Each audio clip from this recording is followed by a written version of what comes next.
Hello mga kapatid, God bless, good morning. Thank you Lord sa araw na ito. Ayan mga kapatid, narito ulit tayo sa harapan ng Panginoon.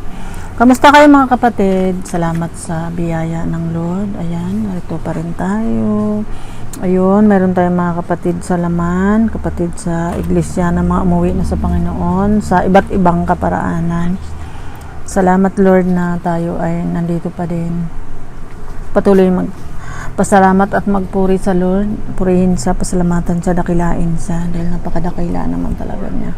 At siyempre sinasama rin natin sa panalangin yung mga taong nawala ng mahal sa buhay dahil sa iba't ibang kadahilanan, iba dahil sa edad, dahil sa sakit, iba ay na-depress. Lahat ng yun ay ang Diyos ang nakakalam at lahat naman ay pahiram ang buhay, ang lahat ng bagay. At sabi naman kasi doon sa mga ngaral 12 verse 7, ang katawang lupa ay babalik sa lupa at ang espiritu ay babalik sa Panginoon na nagpahiram. Lahat ay pahiram, kaya ayun, yung mga ibang pahiram ay isinauli na natin sa Lord nang tayo'y nalusmok, pero ayan, patuloy pa rin tayo inaaliw ng Panginoon sa magitan ng kanyang salita. Amen. Glory to God. Thank you, Jesus.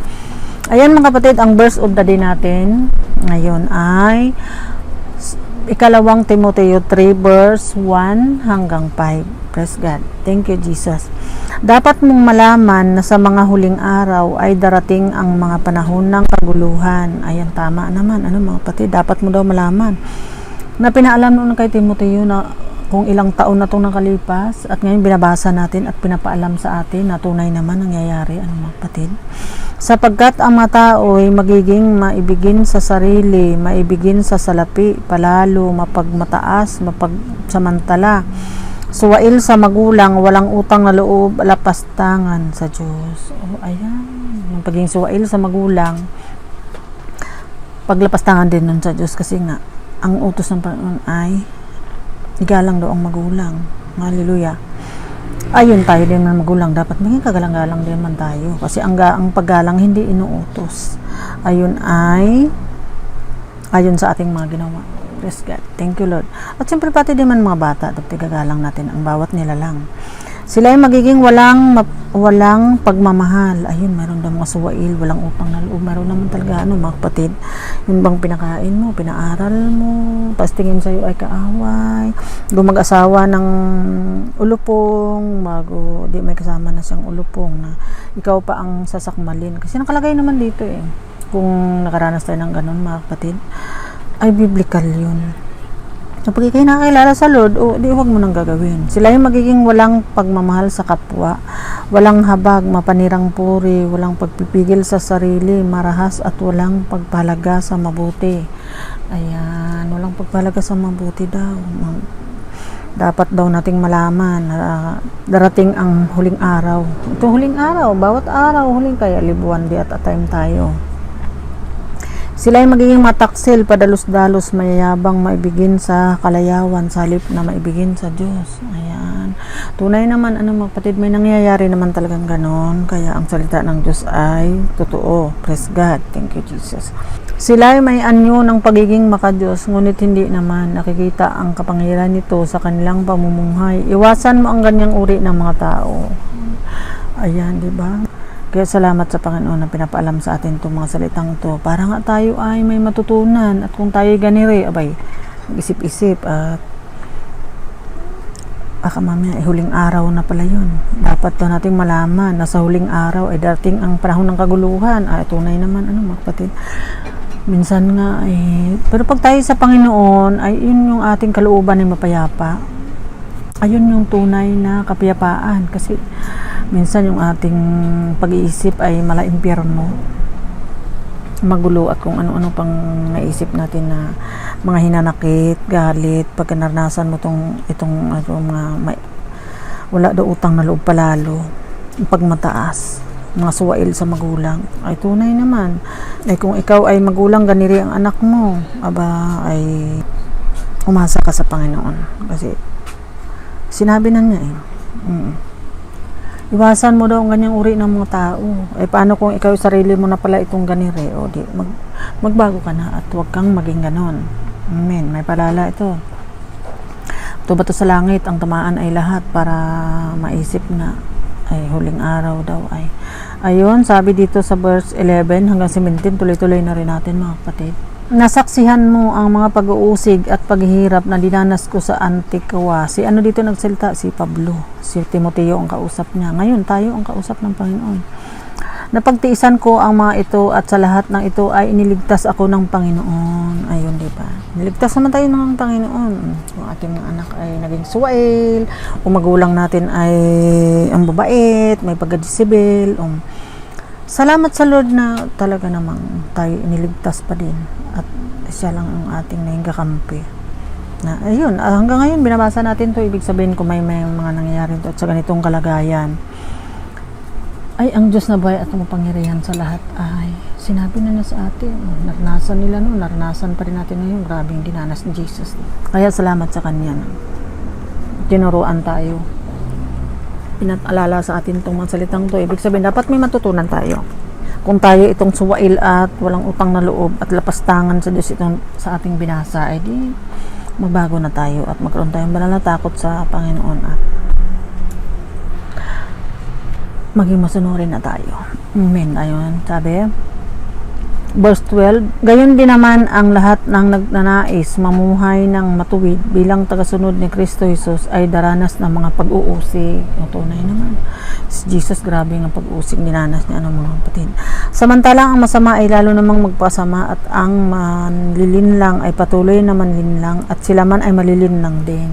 Ayan.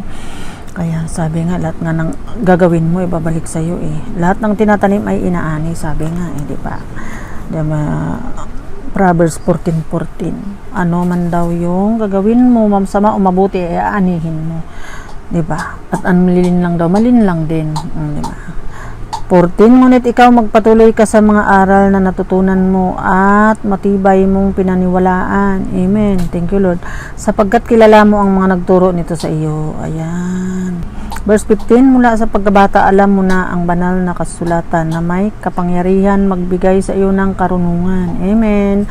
Tungo sa ikaliligtas sa pamagitan ng pananampalataya kay Kristo Jesus. Amen. Thank you, Lord. Ang lahat ng kasulatan ay kinasihan ng Diyos at kapakipakinabang, pagtuturo ng katotohanan sa wise, sa kamalian, sa pagtuwid, sa likong gawain at pagsasanay para sa matuwid na pamumuhay. Amen. Ayun. Makita ba natin mga kapatid? Dito sa binasa natin kanina, yung 2 Timothy 3 verse 4 hanggang 5. Sila'y maging mga taksil, kadalos-dalos, mayabang, maibigin sa kalayawan, salip na maibigin sa Diyos. Ayan, 'di ba? Doon minsan sa iglesia na inaniban mo ay ganun ang inaasal, abay lumayo-layo. Sila'y may anyong pagiging makadiyos, sabi dito sa verse 5. Tunay naman mga kapatid. Anyong pagkadiyos ay may katungkulan pa nga pastor at pastora. Bago yung sarili lang ika-ika hagya ng pansinin. 'Di ba? Makadiyos, ngunit hindi naman nakikita ang kapangyarihan nito sa kanilang pamumuhay. Iwasan mo ang ganyang uri ng mga tao. Minsan tayo din naman, imbis na kalingahin natin yung ating mga magulang, ay grabe naman baga may pagka-disable, kaya inawaan natin mas iwas natin at pinanalangin na lang natin mula sa malayo. Ayan, ito, may anyo daw magiging makadiyos pero hindi man makita sa kanilang pamumuhay. Iwasan mo daw. Iwasan mo ang sarili mo. Kaya salamat sa Panginoon na sa biyaya niya ay tayo pa rin ay nakalaya sa ganun at ay nakaka-stress na nakakapulyot ng utak. Salamat naman Panginoon na sa Panginoon hindi kayo napupulyot. Kasi lahat ng ito may paalala sa atin, tayo makinabang. Hallelujah.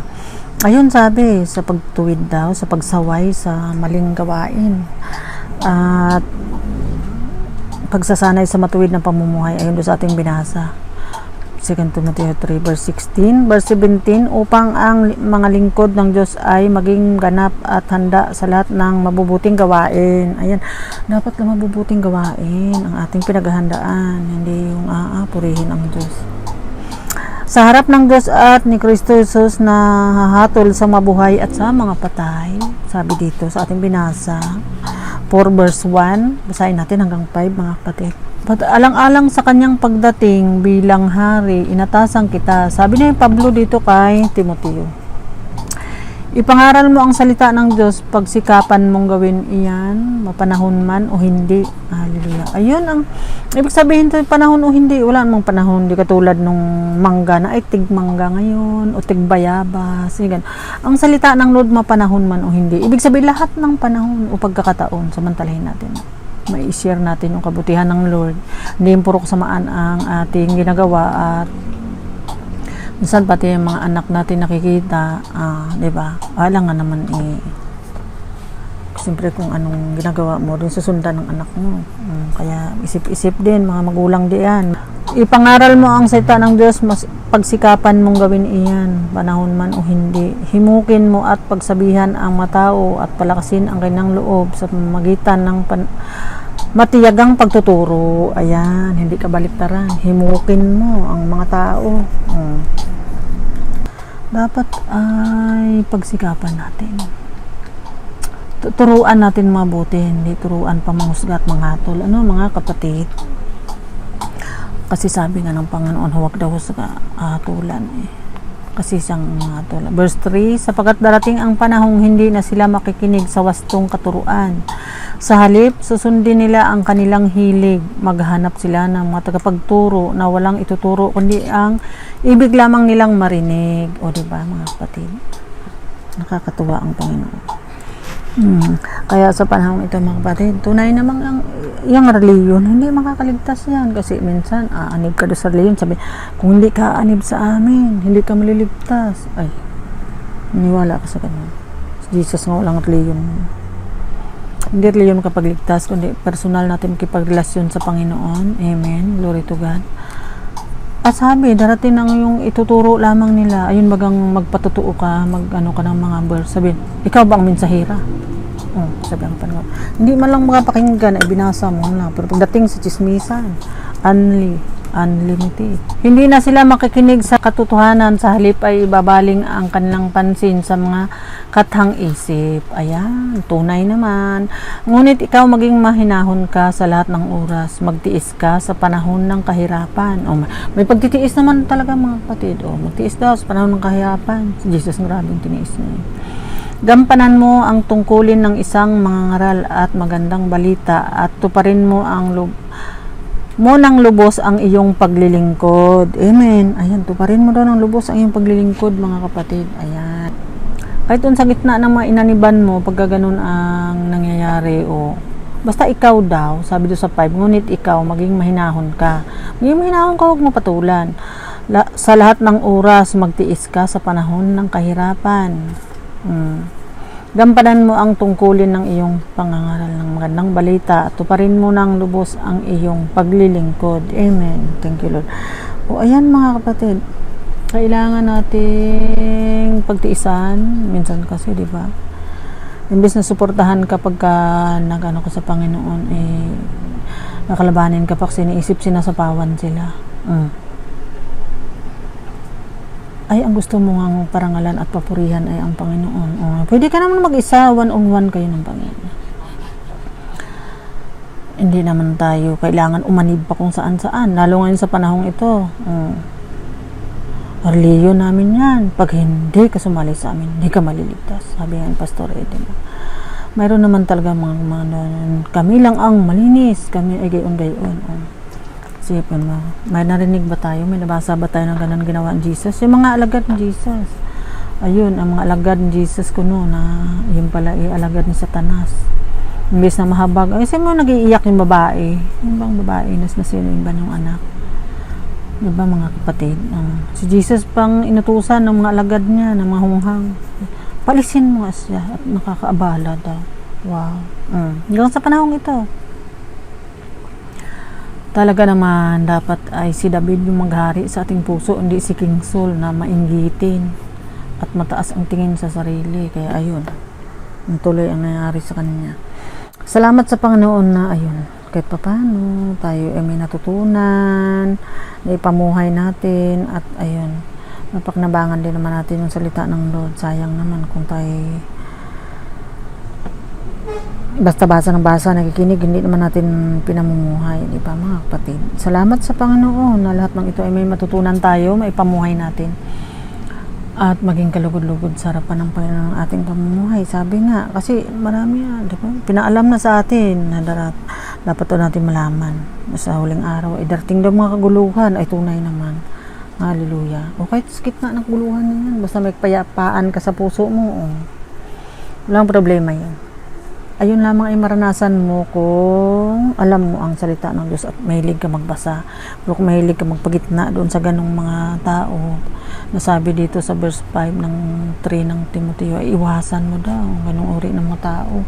Kaya yung iba naman iwas sa atin. Kasi ganun tingin sa atin. Tayo din man iwas sa kanila, o diba? It's a tie. Ayun, salamat sa Panginoon na iwasan mo daw. Ay malinaw ang sinasabi dito. Huwag tayong piling at tayo palang dapat iwasan. Dahil mga pag-ugali natin, kunwari tayong makadiyos, hindi naman nakita sa ating mumuhay. Pero siyempre alam naman ng Panginoon yung kung sino yun. Tunay na namumuhay salita ng Diyos. Hallelujah. Kung hindi naman, mabagay naman siya at talaga namang lagi naman siyang nakatingin doon sa ginawa ng kanyang anak. Kasi sa ating sarili, hindi naman talaga natin kaya. Dahil nga lang sa habag ng Panginoon, siya nga pumupuno sa ating mga pagkukulang. Kaya tayo may kulang talaga sa ating buhay, may kulang sa pananampalataya. Tayo nga naman talaga yung mga kulang-kulang. Pero mayroon tagapuno ang Panginoon, ang makakapuno sa ating puso. Di ba? Hindi pa tayo tumanggap sa Panginoon, hindi pa natin kinikilala na siya talaga ang may-ari sa atin. Di ba? Laging may kulang ang buhay. Pero ngayon, alam na natin, napunan na ng Panginoon ng ating mga puso na laging may siwang. Ayun, naging mapayapa na tayo sa gitna nitong mga mapaghimagsik, mga suwail, mga mayayabang. Sabi dito sa ating binasa, ay may kapayapaan tayo. Praise God. Thank you, Jesus. At patuloy tayong sumunod sa Panginoon. Sa kabila ng lahat. Kahit nasa panahon ng kaguluhan, ay magulo man talaga. Pero may kapayapaan tayo sa presensya ng Lord. Amen. Kaya purihin siya. Thank you, Jesus. Ayun. Tapos na pala tayo mga kapatid. Babalik tayo sa ating pinagsimulan. 2 Timoteo 3 verse 1. Sabi dito, dapat mong malaman na sa mga huling araw, live one day at a time tayo mga kapatid, ay darating ang mga panahon ng kaguluhan. Ayan. Ayan mga kapatid. Darating daw. Dumating na nga. Pero salamat sa Panginoon, may kapayapaan pa rin tayo. Purihin siya, pasalamatan siya sa lahat ng oras. At kung mga kapatid, kung ito'y nakatayo tayo sa ganitong kalagayan, ay huwag natin kadibdibin, likod-likod lang. Kasi nga, ang Panginoon naman ang may malasakit sa atin. Sa Kanya tayo magtiwala, sa Kanya tayo mananangan. Sabi nga doon sa awit 32 verse 7, diba? You are my hiding place. Huwag tayong mang hiding doon saan kunwari na makadiyos yun naman pala ay hindi. Sabi doon sa binasa natin. Amen. Kaya mayroon pa rin tayong kanlungan ang presensya ng Lord. Hallelujah. Thank you, Jesus. Ayun, di alam na natin ngayon. Dapat doon natin malaman mga kapatid. Ngayon alam na natin. Kaya salamat sa Panginoon. Ayun mga kapatid, doon na tayo nagtapos. Salamat sa inyong pakikinig. Praise the Lord. Hallelujah. Thank you, Father God in heaven. Thank you, Jesus. Amen. Glory to God.